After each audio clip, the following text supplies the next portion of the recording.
Hello students, I'm Dr. Charu Sharma and in today's lecture we are going to discuss the preparation strategy for final year exams.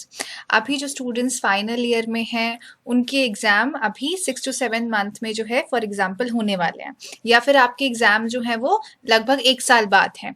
तो इस समय पे आपकी strategy क्या रहनी चाहिए उन एग्जाम्स के लिए, तो आज हम ये डिस्कस करेंगे।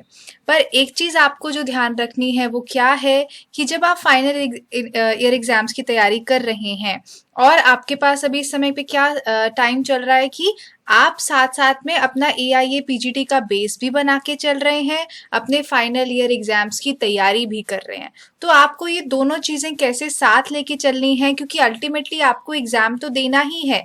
अभी आपका इंटर्नशिप होगा, इंटर्नशिप के बाद या इंटर्नशिप के एंड में आपका एग्जाम होगा, तो इस समय से आपका बेस जो है वो बनना स्टार्ट हो जाना चाहिए। तो इसके लिए क्या पॉइंट्स रहेंगे और पर इस लेक्चर से पहले जो है आपको कुछ चीजें साथ में लेके बैठनी है। क्या क्या है? एक तो 4th ईयर का सिलेबस आपके पास होना चाहिए। दूसरी चीज आपके पास जो है 2 अलग अलग के हाइलाइटर रखो, या पेन या पेंसिल कुछ भी अपने साथ में हाईलाइट करने के लिए रखो। आपके पास एक ऑर्गेनाइजर डायरी होनी चाहिए जिसमें कि आप पॉइंट्स अपने लिख सको कि आगे मुझे अपनी स्ट्रैटेजी को कैसे मॉडिफाई करना है ये लेक्चर सुनने के बाद।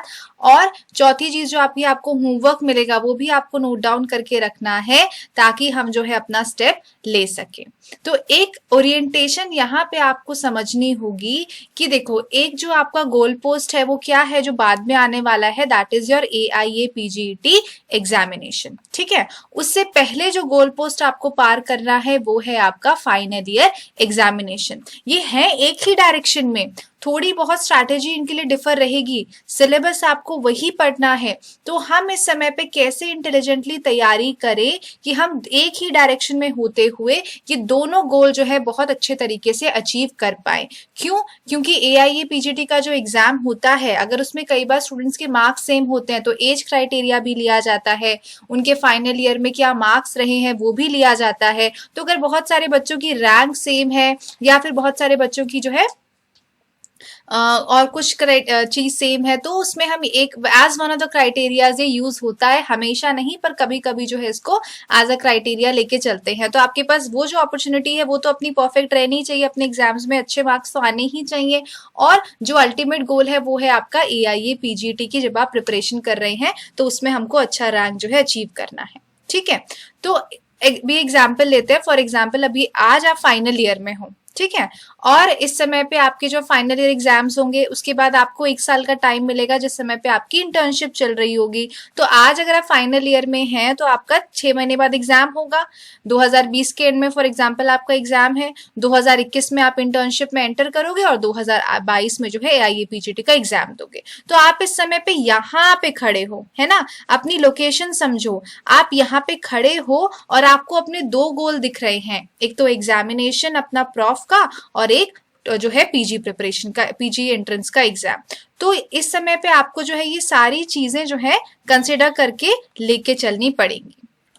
और एक और चीज समझने की ये है कि इस पूरे सर्कल को हम क्या लेते हैं, AIA PGT का कंप्लीट सिलेबस। तो इसमें से बहुत सारा जो मेजर पार्ट है वो 4th ईयर का सिलेबस है। तो 4th ईयर के सिलेबस में क्या क्या आता है, टोटल 5 सब्जेक्ट जो है वो आते हैं, जैसे काय चिकित्सा। अब काय चिकित्सा में हम देखें तो क्या क्या चीजें हमको कवर करनी रहेंगी। काय चिकित्सा में हमको चरक चिकित्सा भी कवर करना है, सुश्रुत चिकित्सा भी करना है, हमको जो है उत्तर तंत्र के जो चैप्टर्स हैं काय चिकित्सा से रिलेटेड 39 to 59 वो भी हमको कवर करने हैं। साथ में जो है और कुछ बेसिक पॉइंट्स, जैसे आमवाद का चक्रदत्त ने क्या चिकित्सा सूत्र बोला है, या कुछ टिपिकल पॉइंट्स जो अलग अलग हैं वो भी हमको यहाँ पे लेते हुए चलने हैं। तो संहिता का बेस यहाँ पे चरक चिकित्सा से बनेगा।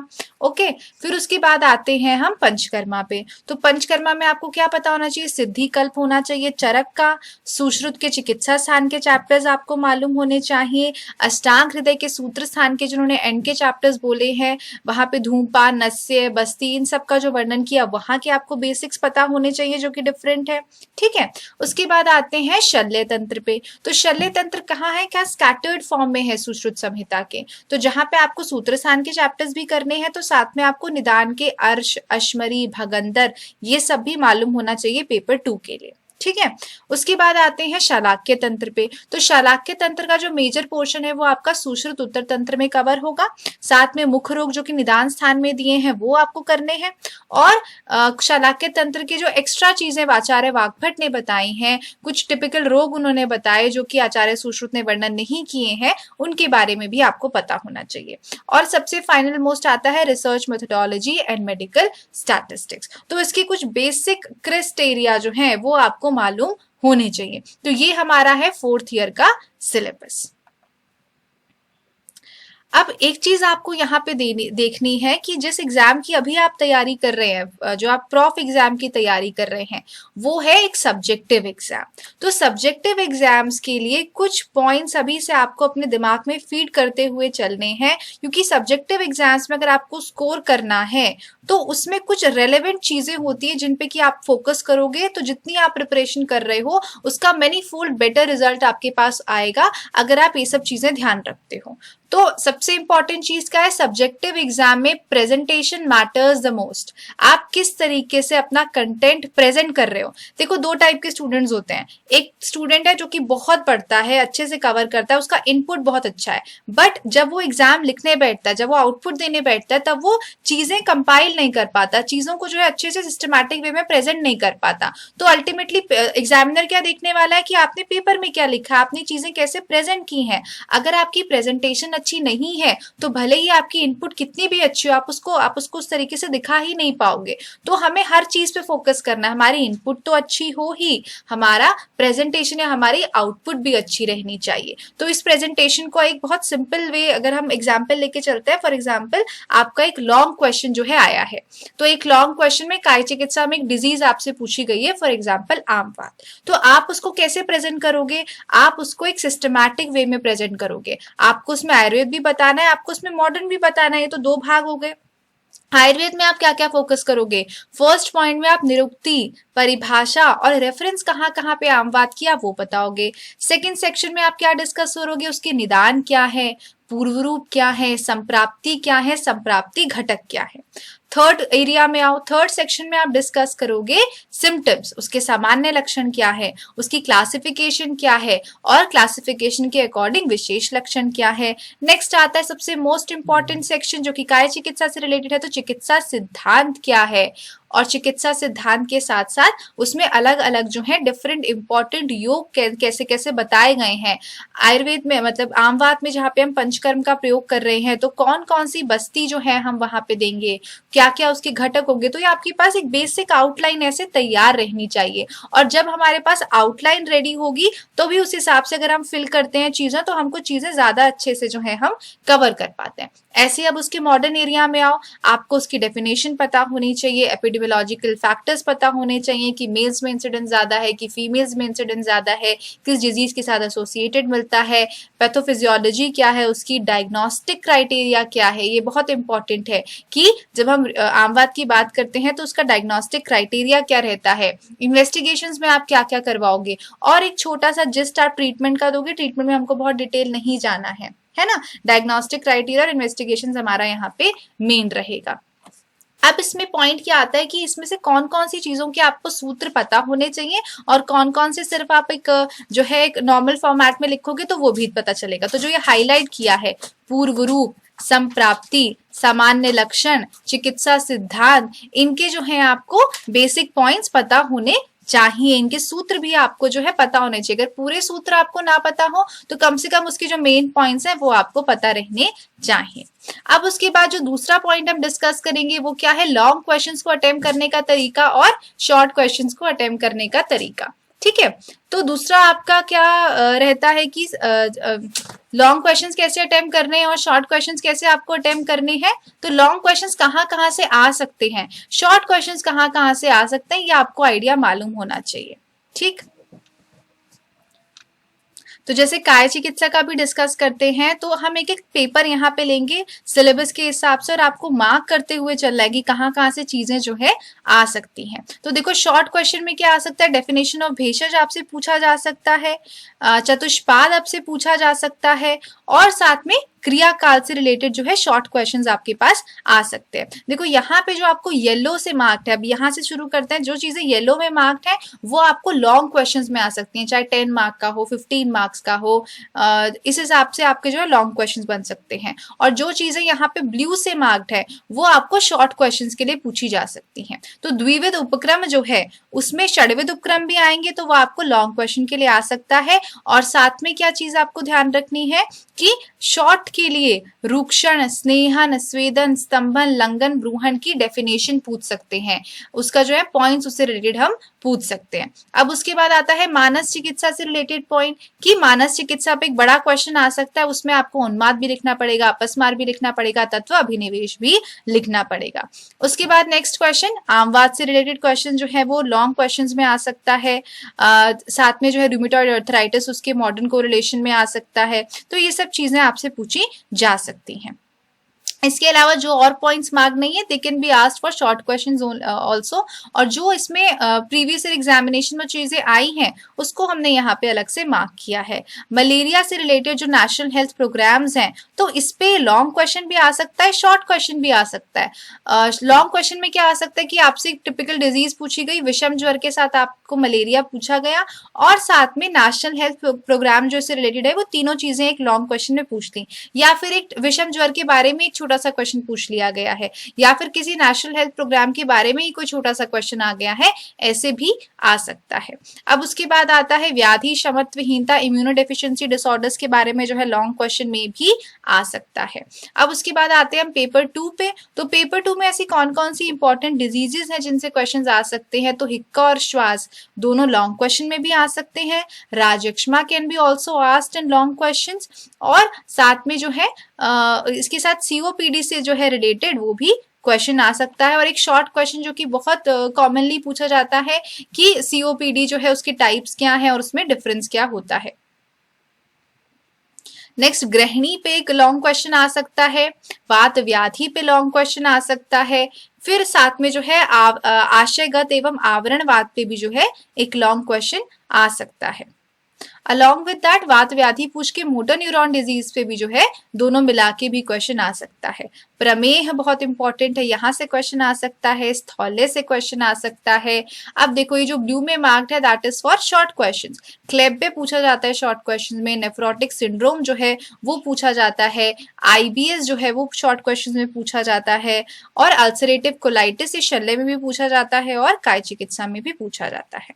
मानव एंड मानव स्रोतस पे एक लॉन्ग क्वेश्चन बन सकता है, अतत्व अभिनिवेश पे शॉर्ट क्वेश्चन बन सकता है, रसायन एंड इट्स बेनिफिट्स पे एक लॉन्ग क्वेश्चन एक्सपेक्टेड होता है, और शॉर्ट क्वेश्चन बन सकता है आचार रसायन पे और कुटी प्रावेशिक रसायन पे। तो ये रहा काय चिकित्सा का ओवरव्यू। नेक्स्ट आते हैं पंचकर्म का अगर पेपर है तो पंचकर्म में बेसिकली शॉर्ट क्वेश्चन आ सकता है कि इंपॉर्टेंस ऑफ शोधन पे, दोष गति पे कि कोष्ठ से शाखा में, शाखा से कोष्ठ में कैसे जा रहे हैं, स्नेहन की इंडिकेशंस कहाँ कहाँ हैं, घृत तेल वसा मज्जा की इंडिकेशन कहाँ है, मूर्धनी तेल की जो है वो कहाँ कहाँ पे उसकी अलग अलग इंडिकेशंस आती हैं, उस पर एक लॉन्ग क्वेश्चन बन सकता है। आभ्यंतर स्नेहपान का क्या प्रोटोकॉल रहेगा, कैसे आप उसको फॉलो करोगे, कितनी डोज किस में दोगे, कितनी मात्रा में जो है आप उसको पेशेंट को दोगे, तो मतलब स्टार्टिंग फ्रॉम क्या क्या आप दे सकते हो, क्या क्या उसकी इंडिकेशंस कॉन्ट्रा इंडिकेशंस हैं, क्या क्या उसके जो है सम्यक लक्षण जो है आदि हैं। तो ऐसे करके एक बड़ा क्वेश्चन जो है वो अभ्यंतर स्नेहपान पे बन सकता है। स्नेह व्यापक पे शॉर्ट क्वेश्चन आ सकता है, सद्यो स्नेह पे भी शॉर्ट क्वेश्चन आ सकता है, स्वेदन से रिलेटेड एक लॉन्ग क्वेश्चन आ सकता है जिसमें कि आपको निराग्नि स्वेद और जो है साग्नि स्वेद आपको एक्सप्लेन करने हैं। अदरवाइज निराग्नि और साग्नि स्वेद के नाम आपसे पूछे जा सकते हैं। चतुर्विध स्नेह, चतुर्विध स्वेदन जिसका वर्णन किया है वाग्भट ने, वो भी पूछा जा सकता है। नेक्स्ट आता है कि अब देखो पंचकर्म में कितने सारे जो हमारे पास कर्म हैं उनसे रिलेटेड लॉन्ग क्वेश्चन आ सकता है। तो उस लॉन्ग क्वेश्चन में आपको सब चीजें जो यहाँ पे फॉर्मेट में दी गई हैं, टेकिंग इट फ्रॉम डेफिनेशन से लेके इंडिकेशंस, कॉन्ट्रा इंडिकेशंस, कौन कौन से आप उसमें ड्रग्स यूज कर सकते हो, क्या उसका पूर्व कर्म है, क्या जो है उसका प्रधान कर्म है, क्या पश्चात कर्म है, कैसे आप जो है उसका पथ्य का पालन कराओगे बाद में, और उसका जो संसर्जन कर्म क्या रहेगा, सब चीजें जो है इसमें पूछी जा सकती हैं। ऐसे ही विरेचन का आता है और इसमें सबसे इंपॉर्टेंट चीज क्या रहती है कि आपको मोड ऑफ एक्शन हर एक का बताना है। मोड ऑफ एक्शन जो है वो आप एक हर कर्म का आपको जो है पता होना चाहिए। ऐसे ही विरेचन कर्म का आ सकता है, बस्ती कर्म से रिलेटेड आ सकता है, अनुवासन बस्ती निरूबस्ती इन सब से रिलेटेड पॉइंट्स आ सकते हैं। शॉर्ट क्वेश्चंस में जो है डोज फिक्सेशन ऑफ निरूबस्ती आ सकता है, प्रकल्पना क्या होती है निरूबस्ती की ये पूछ सकते हैं, अनुवासन बस्ती के क्या बेनिफिट्स हैं, या एक टिपिकल बस्ती जैसे लेखन बस्ती उन्होंने पूछ लिया है, या फिर शार बस्ती के बारे में पूछा है, मुस्तादी यापन बस्ती के बारे में पूछा है। तो ऐसे शॉर्ट क्वेश्चंस भी आ सकते हैं। उत्तर बस्ती जो है वो एक बड़े क्वेश्चन के लिए आ सकता है कि जिसमें आपको बिल्कुल डेफिनेशन से लेके उसकी क्या indications, Contra indications, procedure, complications, management, सारी चीजें आपको कवर करनी रहेंगी। ऐसे ही नस्से में भी, तो नस्से में शॉर्ट क्वेश्चंस भी आ सकते हैं कि आप कौन कौन से जो है ड्रग्स यूज कर रहे हो नस्से के लिए, उसके कितने टाइप्स हैं, मर्श एवं प्रतिमर्श में क्या भेद होता है, धूमपान विधि से क्या है, और सम्यक अयोग आदि जो है उसके क्या लक्षण है। And the most important question that can be asked is what is the mode of action of nasya. ठीक है। ऐसे ही रक्तमोक्षण पे आते हैं, तो रक्तमोक्षण शल्य में भी आता है और पंचकर में भी आता है। तो इसमें एक लॉन्ग क्वेश्चन भी बन सकता है, और शॉर्ट क्वेश्चन देखे तो सिरावेद पे भी बन सकता है। फिजियोथेरेपी में यूजुअली शॉर्ट क्वेश्चन जो है वो पूछे जाते हैं। वैक्स बाथ थेरेपी जो है बहुत कॉमनली पूछा जाता है, इंफ्रारेड थेरेपी पूछा जाता है। तो ये आपको एक जनरल आइडिया इनके बारे में होना चाहिए। अब उसके बाद नेक्स्ट जो हम आते हैं शल्य तंत्र पे, तो पेपर 1 में जो है क्वेश्चंस कहाँ से बन सकता है, यंत्र, शस्त्र, अणुशस्त्र के बारे में। यंत्र पे एक अलग से क्वेश्चन, शस्त्र पे एक अलग से क्वेश्चन, अणुशस्त्र के बारे में शॉर्ट क्वेश्चन पूछा जा सकता है। स्टेरिलाइजेशन पे भी शॉर्ट क्वेश्चन पूछा जा सकता है। लोकल एनेस्थीसिया, स्पाइनल एनेस्थीसिया के बारे में शॉर्ट क्वेश्चन पूछा जा सकता है। अष्टविध शस्त्र कर्म जो है वो लॉन्ग क्वेश्चन के लिए पूछा जा सकता है। मर्म जो है वो लॉन्ग क्वेश्चन में आ सकता है, अदरवाइज एक सिर्फ मर्म का भेद बताएंगे या मर्म का नाम लेंगे और उस पर एक शॉर्ट क्वेश्चन पूछा जा सकता है। शार जो है वो लॉन्ग क्वेश्चन में भी आ सकता है, शॉर्ट क्वेश्चन में भी आ सकता है। लॉन्ग क्वेश्चन में आएगा तो आपको उसका सब बताना, निरुक्ति से लेके चिकित्सा कहाँ कहाँ आप उसकी यूज कर रहे हो वो। शार सूत्र भी पूछा जा सकता है, तो शार सूत्र can also be asked for long question और शॉर्ट क्वेश्चन। तो लॉन्ग अगर आएगा शार सूत्र तो आपको शार से शुरू करके उसकी सारी एक्सप्लेन करनी है चीजें, फिर आपको शार सूत्र पे आना है। इन द सेम वे अग्निकर्म के जो उपकरण है वो शॉर्ट क्वेश्चंस के लिए पूछे जा सकते हैं। उनसे रिलेटेड उपद्रव क्या होते हैं, उनकी आप क्या चिकित्सा करोगे, ये पूछा जा सकता है। बंधन विधि जो है वो लॉन्ग क्वेश्चन में भी आ सकता है, शॉर्ट क्वेश्चन में भी। लॉन्ग क्वेश्चन में आपको सब चीजें बतानी है, शॉर्ट में आपको केवल एक बंधन देके पूछा जा सकता है कि ये कहाँ पे हम यूज करते हैं और इसकी जो है इसको एक्सप्लेन कीजिए, ऐसे करके क्वेश्चन आ सकता है। फ्लूइड से रिलेटेड क्वेश्चन आ सकते हैं शॉर्ट क्वेश्चन। ब्लड ट्रांसफ्यूजन जो है शॉर्ट क्वेश्चन में भी आ सकता है, अदरवाइज लॉन्ग क्वेश्चन में भी वो पूछा जा सकता है। और जब यहाँ ब्लड ट्रांसफ्यूजन है तो भिन्न कोष्ठ का भी आपको यहाँ पे वर्णन करता है। ऐसे ही आते हैं व्रण से रिलेटेड, तो व्रण से रिलेटेड एक लॉन्ग क्वेश्चन पूछा जा सकता है। अदरवाइज जो है जैसे विद्रदी है, पीड़िका है, नाड़ी व्रण है, इनसे रिलेटेड शॉर्ट क्वेश्चन पूछा जा सकता है। फिर व्रण के बारे में आपको सद्यो व्रण के बारे में भी एक अलग से क्वेश्चन आ सकता है, जिसमें कि आपको उनका मॉडर्न कोरिलेशन बताना रहेगा और उसकी जो है उसमें चिकित्सा क्या करते हैं आपको वो भी बतानी रहेगी। शुद्ध रोग पे यूजुअली शॉर्ट क्वेश्चन जो है पूछा जाता है। डीप वेनस थ्रोम्बोसिस पे जो है, वेरिकोज वेन्स पे एक लॉन्ग क्वेश्चन भी आ सकता है। बर्जर्स डिजीज जो है वो हम कॉमनली देखते हैं पेशेंट्स में, तो उस पर एक क्वेश्चन बन के आ सकता है। HIV से रिलेटेड भी क्वेश्चन आ सकता है, ये यूजुअली शॉर्ट क्वेश्चंस के अंदर ही आएंगे। अब आते हैं पेपर 2 पे, तो पेपर 2 का जो पार्ट ए है जिसमें कि भग्न जो है, भग्न पे एक लॉन्ग क्वेश्चन एक्सपेक्टेड है। शॉर्ट क्वेश्चंस आर एक्सपेक्टेड और osteomyelitis, ankylosing spondylitis, breast abscess, स्तन विद्रथी, तो इस पे जो है क्वेश्चंस पूछे जा सकते हैं। और जो यहाँ पे डिजीज ऑफ ईसोफेगस है तो इनके बारे में आपको कॉमनली आइडिया होना चाहिए कि अगर इन पे शॉर्ट क्वेश्चन भी आता है तो आप उसमें कुछ ना कुछ जो है रेलेवेंट चीज लिख पाओ। फिर शूल व्याधि के बारे में एक सिंपल क्वेश्चन आ सकता है। उदर रोग जो है वो उस पे एक लॉन्ग क्वेश्चन बन सकता है, और जिसमें कि छिद्रोदर और बद्धगुदोदर पे जो है मेन इंपॉर्टेंस रहेगी। तो ऐसे करके भी क्वेश्चंस बन सकते हैं। अपेंडिसाइटिस जो कि एक लॉन्ग क्वेश्चन में आ सकता है, क्योंकि उसमें बहुत सारे साइंस जो होते हैं, तो वो मर्फी साइन वगैरह ये सब जो है वो आप पूरा एक क्वेश्चन उस पर बन सकता है। Difference between Crohn's disease and ulcerative colitis बहुत पूछा जाता है। अर्श पे, भगंदर पे एक लॉन्ग क्वेश्चन बन सकता है। अदरवाइज गुद भ्रंश, सन्निरुद्ध गुद जो है इन पे शॉर्ट क्वेश्चन बन सकता है। ऐसे ही लिवर की बात करें तो लिवर एब्सिस पे लॉन्ग क्वेश्चन भी बन सकता है, शॉर्ट क्वेश्चन भी बन सकता है। पोर्टल हाइपरटेंशन कॉमनली पूछा जाता है, कोलेसिस्टाइटिस पूछा जाता है, ऑब्स्ट्रक्टिव जॉन्डिस जो है उसकी ट्रीटमेंट पूछी जाती है शॉर्ट क्वेश्चंस में, पैनक्रियाटाइटिस से रिलेटेड क्वेश्चंस आ सकते हैं, और ऐसे ही जो है पेरिनेफ्रिक एब्सिस, कैलकुलस, इनसे रिलेटेड क्वेश्चंस आ सकते हैं। अश्मरी के साथ जो है कैलकुलाई आ सकता है लॉन्ग मार्क्स में, क्योंकि उसकी चिकित्सा भी बहुत डिटेल में मेंशन्ड है सुश्रुत में। फिर आते हैं मूत्राघात और मूत्रकृच के बारे में, तो ये आपको जो है रिटेंशन ऑफ यूरिन के क्या क्या कॉजेज होते हैं, तो ये शॉर्ट क्वेश्चन के अंदर आ सकता है। In the same way BPH can और BPH and carcinoma of prostate, ये भी जो है लॉन्ग क्वेश्चन में पूछा जा सकता है। यूरेथ्रल स्ट्रक्चर जो है शॉर्ट क्वेश्चन में पूछा जा सकता है, और डिजीजेज ऑफ पेनिस लाइक निरुद्ध प्रकश और परिवर्तिका जो है ये सब शॉर्ट क्वेश्चंस के अंदर आ सकती है। वृद्धि रोग can be asked long questions also, आंत वृद्धि जो है वो लॉन्ग क्वेश्चन के अंदर आ सकता है, क्योंकि उसका ट्रीटमेंट प्लान भी जो है सुश्रुत बताते हैं। तो दोनों ही मॉडर्न और आयुर्वेदा के दोनों का काउंटर पार्ट जो है वो पूछा जा सकता है। ठीक है, अब उसके बाद आते हैं शालाक्य तंत्र पे।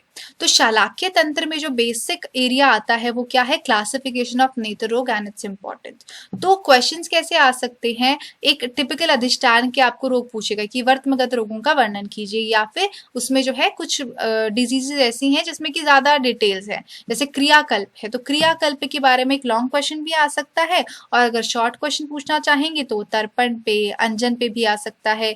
नेत्र शस्त्र चिकित्सा कैसे कैसे यूज हो रही है, लेख्य में कौन से हैं, भेद्य में कौन से हैं, ऐसे करके जो है क्वेश्चंस पूछे जा सकते हैं। अब उसके बाद आते हैं संधिगत रोग पे। तो संधिगत रोग एक आपको लॉन्ग क्वेश्चन भी पूछा जा सकता है, अदरवाइज आपको जो है स्राव रोग, कृमि ग्रंथि जो है वो शॉर्ट क्वेश्चन में पूछा जा सकता है। वर्तमगत रोग में आए तो एक लॉन्ग क्वेश्चन बन सकता है, पक्ष्मकोप पे भी बन सकता है, और जनरल वर्तमगत रोग पे भी बन सकता है। अदरवाइज अंजन नामिका, लगन, वात, हत, कुकुणक, इन सब पे शॉर्ट क्वेश्चन पूछा जाता है। निमेश पे भी क्वेश्चन आता है। शुक्लगत रोग पे आते हैं तो अर्म, अर्जुन, शुक्तिका जो है इंपॉर्टेंट रोग यहाँ पे बताए हैं। कृष्णगत रोग पे आओ तो सवर्ण, शुक्र जो है उस पे क्वेश्चन पूछा जा सकता है। नेक्स्ट आता है कॉर्नियल अल्सर, तो कॉर्नियल अल्सर जो है वो सवर्ण शुक्र के साथ आपको पूछा जा सकता है। फिर आते हैं सर्वगत रोग में जो है अभिषंध, अधिमंत को पूछा जा सकता है कंजंक्टिवाइटिस के साथ साथ। अधिमंत जो है वो ग्लोकोमा के साथ पूछा जा सकता है। और पिल्ल रोग पे जो है शॉर्ट क्वेश्चन पूछा जाता है कि वाग्भट ने जो 18 प्रकार के पिल्ल रोग बताए हैं उनके नाम क्या क्या है, ड्राई आई सिंड्रोम क्या है, जॉर्जन डिजीज क्या है, तो ऐसे करके क्वेश्चन आता है। फिर आते हैं दृष्टिगत रोग पे, तो दृष्टिगत रोग पे जो है तिमिर में लॉन्ग क्वेश्चन बनता है, कैटरैक्ट में लॉन्ग क्वेश्चन बनता है, शॉर्ट क्वेश्चन बनता है नक्तांध्य पे, लिंगनाश पे। कफज लिंगनाश की चिकित्सा जो है वो आपको कहाँ आ सकती है, लॉन्ग क्वेश्चन में भी आ सकती है। ऐसे ही शिर, कर्ण, नासा, मुख रोग है तो एक उन पे जनरल क्वेश्चन भी बन सकता है कि शिरोरोग पे एक जनरल क्वेश्चन पूछा जा रहा है, या फिर जैसे सूर्यावर्त, अर्थाव भेदक, कृमित शिर, शूल, अनंतवाद, तो इन पे शॉर्ट क्वेश्चन भी बन सकता है। ऐसे ही कर्ण रोग में भी है, तो जो ये पॉइंट्स आपसे डिस्कस किए जो ब्लू से मार्क्ड है वो आपके शॉर्ट क्वेश्चंस के लिए है, और जो येलो से हैं उन पे जो है लॉन्ग क्वेश्चन बन सकता है। ऐसे ही नासा रोग में आएंगे तो दुष्ट प्रतिशय जो है वो पूछा जा सकता है लॉन्ग क्वेश्चन में, एंड अलॉन्ग विद दैट रक्तपित्त और डिजीज ऑफ पैरानेजल साइनसेस ये शॉर्ट क्वेश्चन में आ सकता है। अब उसके बाद आते हैं ओष्ठ रोग में, तो खंडोष्ठ, जलार्बुद, क्लेफ्ट लिप की क्या ट्रीटमेंट होती है, ये शॉर्ट क्वेश्चन में पूछा जा सकता है। उपकुश एवं महासौशिर जो है कॉमनली पूछे जाते हैं दंत मूलगत रोगों में। भंजनक जो है दंतगत रोग में बहुत कॉमनली पूछा जाता है, तो ये इंपॉर्टेंट पॉइंट्स हैं। जीवागत रोग में आएंगे तो उपजीविका, अधिजीविका, अलस, ये कॉमनली पूछे जाते हैं। तालुगत रोग में जो है गलशुंडिका, ये पूछा जाता है। कंठगत और गलगत रोग में आओगे तो तुंडिकेरी बहुत पूछा जाता है, रोहिणी जो है बहुत पूछा जाता है, जो है विद्रदी बहुत पूछा जाता है। तो ये सब चीजें आपको पता होनी चाहिए, और मॉडर्न कोरिलेशन एटलीस्ट आपको बेसिक एरिया जो है वो इनका पता होगी, बेसिक जो है मॉडर्न में यहाँ पे क्या दिया गया है। तो ये रहा शालाक्य रोग की, आपको इस तरीके से ट्रीट जो है प्रिपरेशन करते हुए चलना है कि लॉन्ग क्वेश्चन में क्या क्या आ सकता है, शॉर्ट क्वेश्चन में क्या क्या आ सकता है।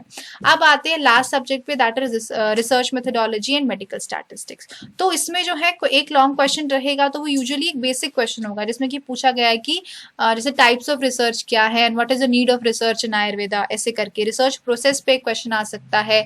Taking it from selection of topic से लेके आप उसको प्रेजेंट कैसे करोगे, साइंटिफिक राइटिंग पे क्वेश्चन आ सकता है जिसमें कि इमराट पैटर्न के बारे में जो है पॉइंट्स पूछे गए। अब आते हैं मेडिकल स्टैटिस्टिक्स पे। तो मेडिकल स्टैटिस्टिक्स पे क्वेश्चन कहाँ रहेगा, मेजर्स ऑफ सेंट्रल टेंडेंसी, जिसमें कि आपको मीन, मीडियन, मोड एक्सप्लेन करना रहेगा, या फिर प्रेजेंटेशन ऑफ डाटा जो है उससे रिलेटेड क्वेश्चन आ सकता है। और बाकी जैसे standard deviation, standard error, difference between parametric and non parametric, variable क्या है, नॉर्मल डिस्ट्रीब्यूशन क्या है, ये आपको छोटा जो है शॉर्ट क्वेश्चन के फॉर्म में आ सकता है। ठीक है, तो ये बेसिक एरिया रहेगा यहाँ पे कि ज्यादातर क्वेश्चंस जो है कहाँ से पूछे जा सकते हैं। तो अब इससे आपको ये समझ आया कि लॉन्ग क्वेश्चन आएंगे तो वो कहाँ से ज्यादा एक्सपेक्टेड होते हैं, शॉर्ट क्वेश्चन जो है वो कैसे एक्सपेक्टेड होते हैं। अब उसके बाद जो नेक्स्ट क्वेश्चन आता है सब्जेक्टिव एग्जाम से रिलेटेड, वो क्या है कि श्लोक को लर्न करना जरूरी है कि नहीं है। तो इसका एक एग्जाम्पल यहाँ पे ये है कि आपसे मान लीजिए चिकित्सा पूछा है पांडु का, तो पांडु का जो है चिकित्सा सूत्र ये है। अब आपको अगर ये सूत्र याद होता है तो बहुत अच्छी बात है, आपके पास टाइम है कि आप सूत्र भी याद कर सकते हो। और सूत्र से क्या बेनिफिट रहता है कि आपको एक एक टर्म याद करने की जरूरत नहीं होती, आप एक कंपाइल्ड फॉर्म में उस इंफॉर्मेशन को याद कर सकते हो। तो सबसे ज्यादा बेनिफिट सूत्र याद करने का ये होता है। And it is not very difficult किसी चीज को लर्न करना, आप उसको बार बार सुनते हो, समझते हो, तो चीजें याद हो जाती हैं। और अगर आपको फिर भी नहीं होता है तो इसका बेस्ट ऑल्टरनेटिव क्या है, जैसे इस पूरे सूत्र में से मेन इंपॉर्टेंट पॉइंट क्या है, स्निग्धस तीक्ष्णैर ऊर्ध्व अनुलोमिक है, ये पांडु का, और कामली तू विरेचन है। तो कम से कम ये दो टर्मिनोलॉजीज अगर आपको याद है तो आपका बेसिक पॉइंट निकल के आ गया है। तो अगर आपको सूत्र नहीं भी याद होते तो कम से कम आपको जो उनका मेन की टर्म जो है वो आपको याद रहनी चाहिए, ताकि वो जो है आप अच्छे से पढ़ पाओ। ठीक है, तो ये तीन चीजें आपको ध्यान रखनी है जब भी आप किसी सब्जेक्टिव एग्जाम की तैयारी करते हैं। तो अब उसके बाद हम आते हैं आपके होमवर्क पे। आज आपको क्या होमवर्क यहाँ पे मिल रहा है, सबसे पहली चीज आज आपको क्या करनी है इस लेक्चर के बाद, you have to arrange your library. जहां पे आपकी बुक्स रखी है उसको अरेंज करो। आयुर्वेदा बुक्स में कौन कौन सी रेफर करूंगा एग्जाम्स के लिए, मुझे कोई और बुक चाहिए कि नहीं चाहिए, मॉडर्न बुक्स में जो है कौन सी रेफर करूंगा, कौन किस में से जो है मुझे नोट प्रिपेयर करके रखने हैं, या फिर अभी तक अगर मैंने जो भी क्लासेस मेरी हुई हैं उन क्लासेस में मैंने क्या क्या चीजें पढ़ी हैं, मैंने उनके प्रॉपर नोट्स बनाए हैं कि नहीं बनाए हैं।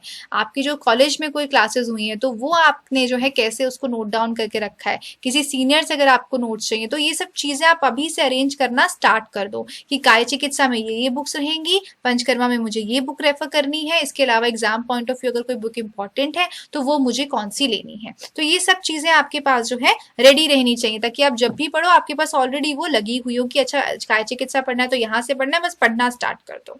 दूसरी चीज जो बहुत इंपॉर्टेंट है वो है आपका प्रिपेयर शेड्यूल करना। तो लास्ट जो आपका एक हमने लेक्चर लिया था यूट्यूब पे, वो लेक्चर अवेलेबल है जिसमें कि हमने आपका शेड्यूल डिस्कस किया था, है ना। तो वो शेड्यूल जो है वो फाइनल ईयर स्टूडेंट्स के लिए था कि कैसे आपको अपना कंसेप्ट से लेके आपको प्रैक्टिस जो है करना है। तो वो लेक्चर कौन सा था, स्किल ऑफ लर्निंग, और उसका लिंक जो है हम नीचे डिस्क्रिप्शन में भी दे देंगे, तो उससे के थ्रू आप अटेंड कर सकते हो।